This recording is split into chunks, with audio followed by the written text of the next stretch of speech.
Jean Sorensen. Our guest today is Leigh Lepper of Green Valley Nursery. Welcome, Leigh. We're glad to have you here. Hi, Billie. And we're going to talk about lawns today. It's that time of year when everybody's starting to think about the lawns and how awful it's going to be to have to mow all summer.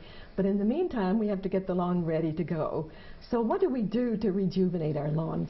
Well, we've had a tough winter this year, Billie Jean. It's been a lot of snow, a lot of cold temperature, so there's been a lot of damage to the turf and your lawn itself. A few things that I recommend is, first time of the year before you do anything is to go out and just check your lawn out, remove branches and twigs. That's usually in March or right about now. If you're going to be needing to do some seeding in your lawn, there's some preparation schedules that you do have to do. The first thing to do is you do a soil test on your soil.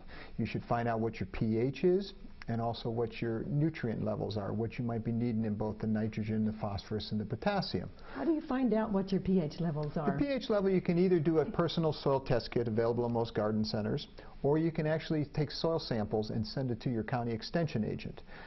The way to do this on your soil pH test, to take it, is what you would do is you would do samplings around your yard. You would go to about 10 different locations. You'd take a little trowel, dig down about 2 to 3 inches in your soil, combine all your samples together, mix it, and then take your sample out of that. When you just go to one specific spot, sometimes you can get a misreading. It's not typical of your entire lawn. So you would want to do it a sampling of your entire lawn. And if you do send it to your county extension agent, they'll do a little thorough investigation on that and tell you all your needs. But if you just want to check your pH and maybe you see what your nitrogen needs and maybe your phosphorus, potassium, you can get your personal soil test kit to do that. Now after you've done that, the next thing I would really start to do is take a look at your soil. Either rent a tiller, or if you really got a lot of muscle, is just to get out there with a hand cultivator and start digging up your areas that need to be reseeded. The problem there is that you have to dig down at least 3 to 4 inches and get a good mixture of the soil brought up. Remove any debris that's there. And the next step you would do is get some lime and starter fertilizer. You would spread that over the entire area and that you're going to be doing, and then till that into about 2 to 3 inches below the ground level. You want that below so that when the root systems do start to develop on the grass seeds, they can reach down for those different nutrients on your starter fertilizer, and then your soil will be changed with your calcium from the lime that you do use. The next thing to do would be to take your seed, and we'll go through that shortly, the different types of seeds that you can do, and spread that liberally throughout it, not heavy in spots, but just so that you've got a little like a coin, let's say the size of a quarter, and you've got about 4 to 7 seeds per quarter area, because they will germinate and spread themselves. Then you would take the back, what I prefer is the back of a spring rake. You flip it over, you drag it across your lawn, and that lightly covers it. And then you lightly walk on it. You can rent rollers, but it's not necessary just on patching and that. You can lightly just tamp on there because you want soil contact with your seed, because if you do have an air layer in there, it dries out quickly and it won't germinate. Do you put hay or anything like that over a newly seeded lawn? Yes. Well, you can use hay. If you're going to use any form of hay, I would prefer salt hay. It doesn't have weed seeds. If you just go get a bale of hay out of a farmhouse, you're going to have some problems because you're going to get weed seeds developing, and this is not your typical lawn that you want to have growing. You can either use salt hay, or there's different mulches on the market that you can use. There's some now roll-out turf areas that you can buy that have the mulch mixed in with the seed and everything, that you can just spread it and cut it to your size. But I prefer the old-fashioned way, because that way you're doing your area and it's the most economical version to do. The most important thing after you've done your seeding and your mulching is watering. Do not let your soil dry out. Once that happens, your grass seedlings will just die off, and then you're just going to be starting from scratch one all over again. So you keep it sort of damp all the time? Yes, not sopping wet. The best time to water is in the morning. Don't water late at night, because what happens is if you water late at night, you start getting some fungus problems if you start getting toward the summertime with humidity levels and that. I recommend always in the spring to do especially in the spring if you're going to be seeding, or best time of the year is the fall, of course, is to make sure that it is covered in the morning with the moisture. And watering your lawns the same way. Do it in the morning so that the sun will dry it out and you won't have any fungus problems possibly occurring from that. Now, at the end of that, after you've done it, after about when it gets to be about 3 inches tall, and you've got a good cover, then you can begin to cut. Don't cut until then. And then after your third cut that you have done, then you can lightly rake any mulch that's left up there, and then you can apply a regular fertilizer if, unfortunately, you forgot to put a starter fertilizer down, or if you want to cover the rest of your lawn. What types of grasses are good for the New York area? And remember, some people have shade, some people have sun. Right. There's basically two types of grasses that are available on the market. There's rhizome grasses, which they produce root systems and spread. Most of your typical northern grasses are done by rhizomes. There's also one called stoloniferous type of grass that use stolons. Now, stolons cover over the surface of the grass. The problem with these grasses are they're excellent ground covers, but they do not really do well in the north. They are a southern grass. They will grow, but during 7 months out of the year to 8 months, you're going to have a brown lawn. But a lot of people like them because weeds will not grow through the stolonish type of grasses, and it really chokes things out. The basic things on grass seeds that you do choose, always get a blend. Do not try to go straight one type of a grass, because if a disease ever hits that or an insect that's specific to that grass, your whole lawn is wiped out. Then you're starting from scratch one all over again. The basic different kinds are bluegrasses, which people are mostly familiar with. They usually tend to be sun-loving. You can get them in a fine texture to a medium texture, and there's many, many improved varieties of those that are on the market. The second type are fescues, which, as you were talking before about shade, they will tolerate some shade and some abuse. There's a couple different styles of fescues. There's fine fescues, which are creeping fescues and things, penlawn, fine fescue. Or if you get into some of your tall fescues, which are getting to be more and more popular nowadays, because your tall fescues are often used in playground situations where you get heavy abuse from children or animals and things in that line. They tolerate a little bit more drought situations than some of your other grasses, and they're pretty much preferred for those heavy, heavy abuse areas. And then the other kinds that you can also use in your grasses would also be a bent grass, but I don't really recommend it. Most people are familiar with bent grasses where they are on putting greens, on golf courses and that. They're a very high maintenance type of a grass where you have to do a lot of heavy fertilizing, you got to keep them cut low, and it's really not for your typical lawn. And then finally, the last type of grasses are your ryegrasses. There's two basic types of ryegrasses. There's annual ryegrass and there's perennial ryegrass. Annual ryegrass will germinate very, very quickly. It comes up within 5 to 7 days, but it only lasts a year. But if you're on a hillside and you're doing some quick grass seeding and you want something to come up quick and hold, I recommend annual mixed with your blend of your other lawn grasses. And then the last is perennial rye. Perennial rye is very, very popular in most of your mixes because that comes up within 7 to 10 days too, but it will last for several years. Try to get the improved varieties of perennial rye because they will last much longer than some of your old-fashioned varieties. Is that your favorite? Would that be your favorite? Well, the mixtures, a lot of people, if you're doing something, in, let's say, in a shade situation, I would recommend more fescues in your mixture. Probably 50% fescues, 20 to 35% on bluegrasses, and then 20 to 30% on your perennial ryes. If you're going into a sunny mixture, you can go a little heavier on the bluegrasses, 40 to 50%, and maybe 20 to 25% on each, both your perennial ryegrasses and then also on your fescues. So you really have to read labels. And you do. Highly recommended. And many, many of the horticulturists out there that you hear in the talk shows, the #1 thing they always say is read the label. It's very important. And if you do have questions, go to a reputable garden center, and then they will give you any of the advice, because they are familiar with the different blends for that area. And most of the companies that they do buy from do specific blends for this area of the country. I wanted to go back to one point before we move on. You said don't mow your lawn until it's about 3 inches. About 3 inches, and right. Many of the experts nowadays say keep your lawn at least 2.5 inches to 3 inches before you mow it. Absolutely. You should always keep it at a high level. The reason for that is, first of all, the higher the grass level to a point, you're going to get less drying out of your lawn. If you cut it low, a grass blade is just like almost your finger, and it has joints in it too. And what happens is, if you cut it too thinly and too short, you're cutting off that leaf production. And when you cut off that leaf production, it's going to take a long time to get that grass growing again. And now you're going to have bare spots, and then the crabgrass comes in, and then your weeds, and it will take over. I always set my lawnmower at about 3.5 inches. That way, even though it's a little bit higher, you have to cut a little more frequently sometimes, your lawn's going to be shading out all your crabgrass, because crabgrass does need full sun in order to germinate, and it's much more easier for your lawn to maintain. It'll look a lot healthier, and everything will look really nice on it if you keep it at that level and height. How do you keep crabgrass from appearing? Can you right now, quickly before Well, there's a the little lawn gets program. I have a maintenance program I'll go over. Let's move on to that. Sure. In the maintenance program, we'll tell you how to solve some of these problems, your weed problems and your insect problems and that. The first thing you should do in any maintenance program on your lawn is begin in March. You would go out, remove any branches, any types of litter that's there.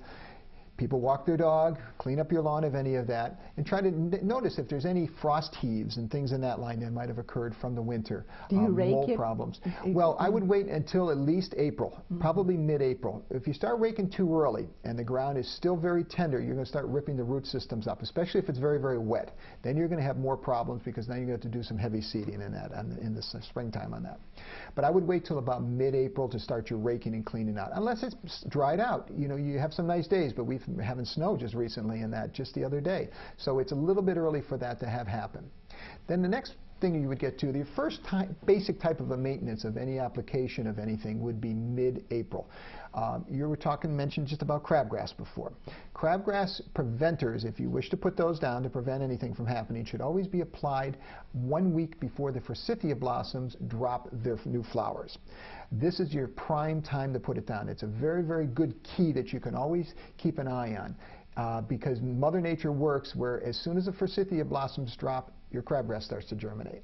And if you can get your application of your crabgrass preventer down, it will be a perfect timing about 1 week before that. What happens, I heard somebody the other day saying they were putting an application already. What happens if you do it early? If it's too early, and let's say you go back and you start to do some raking, crabgrass preventer forms a barrier. What it does is as soon as it gets wet, it's a film that goes across. And if you go out and you rake, scarify, walk on your lawn, you will break that barrier and your crabgrass will come up. If you get into the problem where you do it too early, then it breaks down and it's just not ready for it. You put it on too early and it just has refused to do its purpose of really stopping the crabgrass. Do you reapply it then in April? You can do it again, but you're just kind of wasting your money because you've got to make sure that you had it the right timing. If you follow the basic program and write it down, and we can do them, garden centers will give you that basic type of a program. Timing is very, very important on most of your applications. But the crabgrass preventer I usually will not fertilize this early in the season. I always wait until Memorial Day.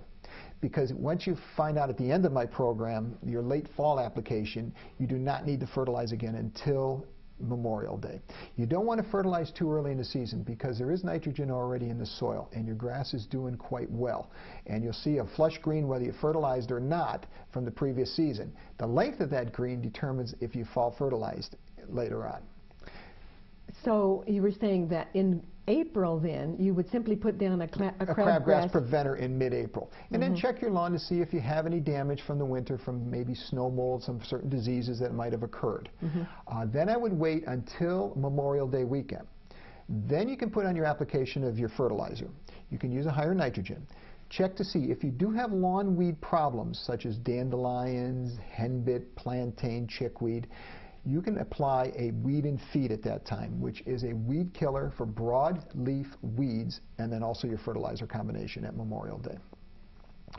Then you just keep an eye on your lawn. Make sure you do some proper watering and cutting. The most important thing I recommend every single year to anybody is make sure your lawnmower blade is sharp. Because if it is not, it is dull. You'll get a shredding on the tips and your lawn will have like a haze to it, a brown haze. And then you have to wait until the new growth takes that over. And it usually lasts about 4 to 5 days. And if you have a sharp lawnmower blade, you have a clean cut and your lawn will look really sharp. But just follow your practices through June, July. Check things out at that point. If you do have a problem with insects, say as grubs, May is an excellent time. I basically would really even recommend the 1st of June to do it. You can apply products now that are available that do cover the entire season for grub control. But you must water those in because grubs work on the lower root system of the plants. They chew the roots, and you have to get that down into the ground. Are there organic There's many organics you can use. In the fertilizers, you can use Espoma makes an organic product, or you can actually use Milorganite, which has been around since the 20s. Many golf courses use Milorganite. Or there's some other products that you can use in this area. There are some other ones, I'm not that familiar with them, but there are other things you can do if you want to stay with the organics and are afraid to use some of the chemicals, especially if you have well water and you're afraid that it might wash into the well water. There's even a crabgrass preventer now that works on corn cobs that they're doing. It's a cornmeal, and you can apply that down, and they found some excellent results on that to prevent crabgrass from germinating without having to use any chemicals. Good. Now your next step would be summer is going through, your lawn does go through a resting stage. Never water lightly. If you're ever going to water your lawn, make sure you water deeply because you want your root system to go deep into the ground. If you keep it at the soil surface, your lawn will dry out very quickly and it will die. But lawns do go into a resting stage often during the summer season where it will have kind of a flat look to it. You don't need to cut as often, but don't worry, they do come back in the fall. Your next fertilizer application should be Labor Day weekend. Labor Day is an important time because your lawn, even though it might be still a little bit hot, make sure you fertilize early in the morning and water it in. If you still do have weed problems, you can use a liquid weed killer or you can use a granular if necessary, but hopefully you've controlled that in your spring application. Now your last fertilizer, and I only use 3 a year. I know a lot of the programs have 4 steps of fertilizers, but I only prefer 3. Is your last step is going to be 2 weeks before Thanksgiving. At that point, you would use a fall fertilizer. This is your most important fertilization of the entire year, is your fall fertilizer. At that point, you can check your lawn out, take a pH test, and apply lime if necessary, usually at 1,000 pounds per square, for 1,000 square feet. Or, I'm sorry, 50 pounds per 1,000 square feet. The different types of fertilizers you can use range anywhere from, there's 3 numbers in your fertilizer. Your first number is your nitrogen.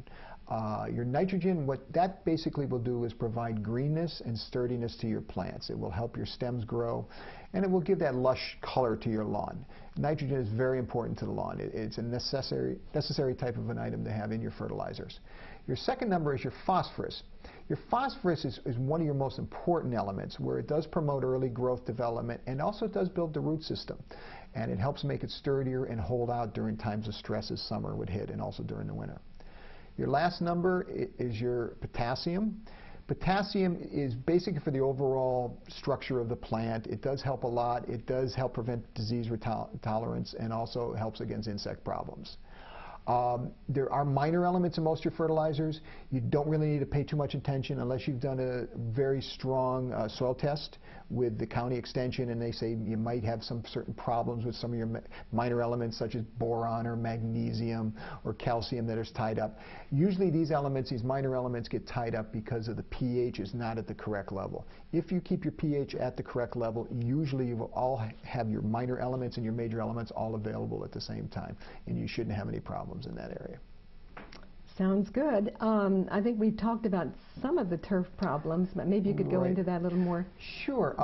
Your main problems with turf, one of the most popular, or I shouldn't say popular, but most occurring type of a problem are your insect problems. I had mentioned before grubs.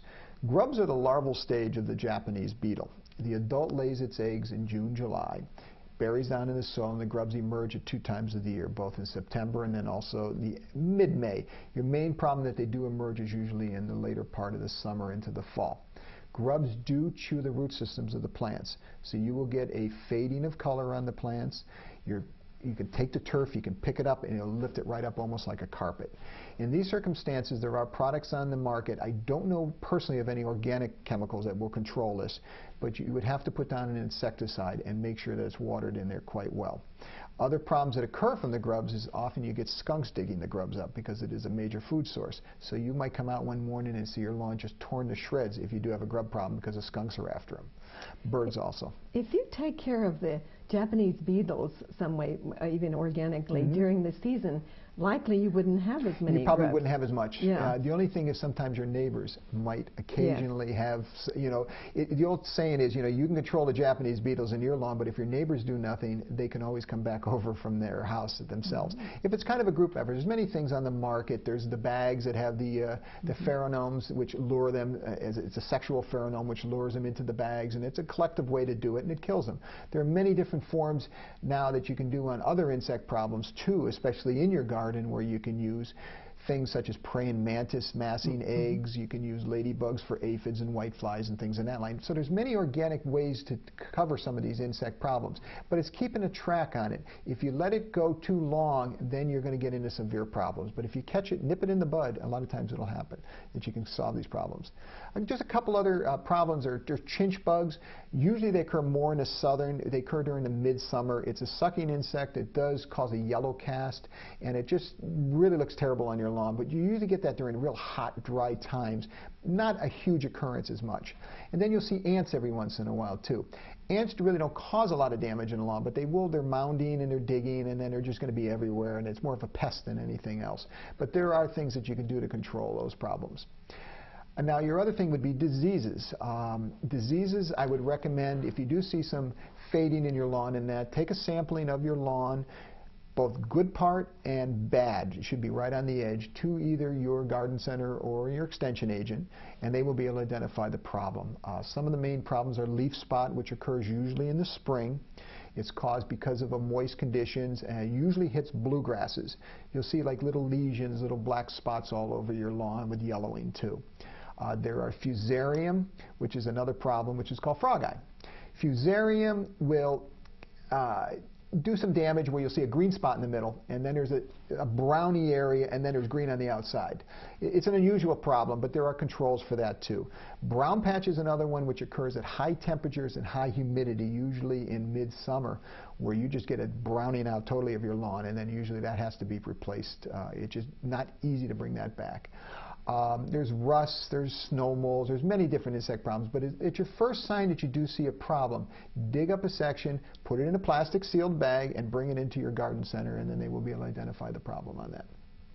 Great. This is an enormous amount of information. Are there other areas that you want to? Well, there's a few things. One problem that I've seen many, many times people always come in is with moss situations in their lawn.